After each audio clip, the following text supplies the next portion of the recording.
Listen, girls, this is Jerningham here, ladies and gentlemen.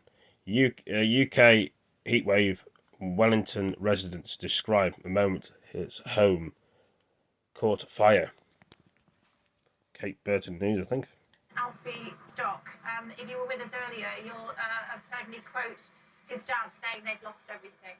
Alfie, hello. How are you doing? All things considered, not too bad, you know. Tell me, what happened? It was literally all started from a grass pile next door. My brother came in and said, I think I can smell smoke. Looked over and it was a fire. Not even a fire at that point, it was just smoke. Greater London, Wellington. And by the time we got round with the hose pipes, it had turned into something a lot bigger than that, you know. Within, I'd say, about 2 minutes, it had spread to the house. We tried our best to try and dampen it down on our side in hopes it would stop spreading, you know. But obviously, see yourself, it didn't stop spreading, you know. The fire brigade, I said they were waylaid elsewhere because there were so many fires around yesterday. It took them a while to turn up, you know. But I think even if they turned up immediately, it was such a blaze. I don't think they could have done much about it if they was there on the spot, you know.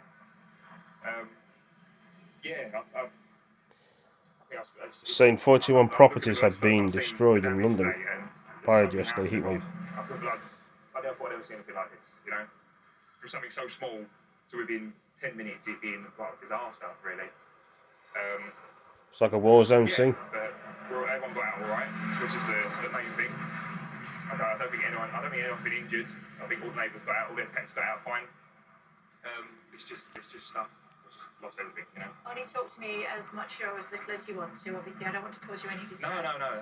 So the fire started. You tried to put it out. Then what happened?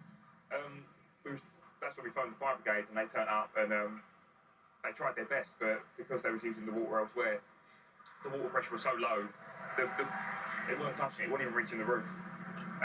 So within 5 minutes they said that our house, it couldn't be saved. So that's when we moved out, tried to grab a few bits from the shed because obviously everything in the house was lost, but we didn't grab much, you know. Hold on. A few bits, just a few I'm trying to do a memories, video here and I can hear someone talking on it. Having a cannabis gummy. Yep. Right.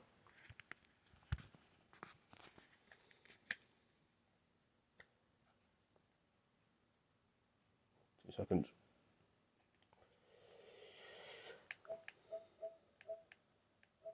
I had one of my good friends from Israel talking then about gummies. He's American and he's from Israel, so he likes his gummies a lot. You probably heard him in the background. I thought that was it. I thought it was just contained in ours. And then when I come round to the front of the green, I saw it, and obviously the field had gone up, the trees right down Kent View, the street adjacent to it had completely gone up. It was absolute carnage, you know. Yeah, just a real shock. When did you realise that you needed to leave the house? Immediately. I think we all left the actual house itself. No one was going to go back in because we could see the damage to my neighbour's house, which is obviously joined to it, and I thought it could come down, you know. So it was quite sensible in that sense. No one went to rush back in for anything. Like, we left everything. We just left it. We got the dog out. That was the main thing.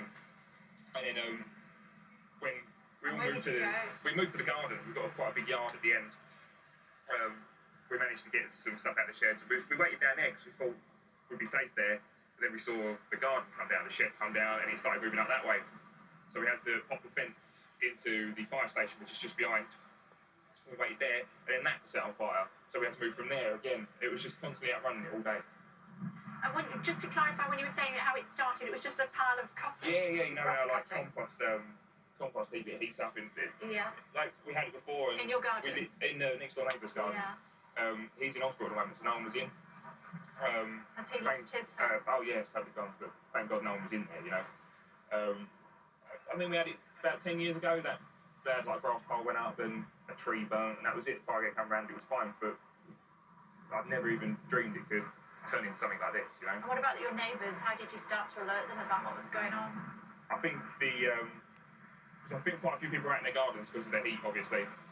So I think a lot of people saw the smoke immediately, but there was quite a few elderly people that obviously were indoors, and upstairs and stuff. So we just said, everyone who come out, we just said, go knock as many doors as you can. And I think everyone got involved. You know, everyone was coming to their houses. They weren't going back for their stuff. They was making sure that everyone else was getting out. You know, which was it was lovely to see. Really. It was nice under just horrible circumstances. How many houses do you think have been lost? I think I heard that 10 maybe have actually burnt down because the fire spread to Kent View and it ripped through the roofs, you know, it went through the lofts. But I can't imagine the amount that are uninhabitable because of smoke damage. It was so thick. I think it's a lot of damage. It's a lot of damage. How are your mum and dad? Devastated. Devastated. They're trying to put on a brave face. I think everyone is, you know, but I think seeing on the news last night, it zoomed right in on where our house used to be, seeing it fall down, you know. I mean, they've lived there all their life, and my dad grew up there.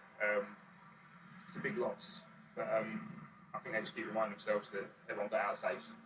The dog's fine. I think that's the only thing Mum was worried about. Family's all right.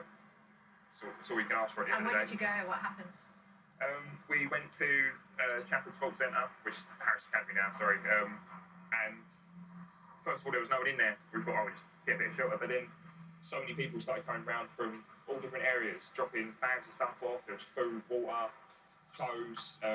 Someone bought my mum a new phone. She left everything. I just couldn't believe it. The overwhelming kindness. It was a bit much, to be honest, you know. But yeah, people give us a lift.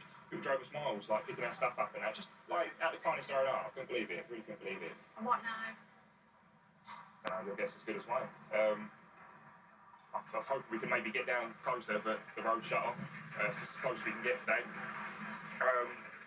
Just sorting out all the bank stuff and that now. Sorting out all the documents that have been lost, trying to sort some insurance and things. You've got All insurance. that.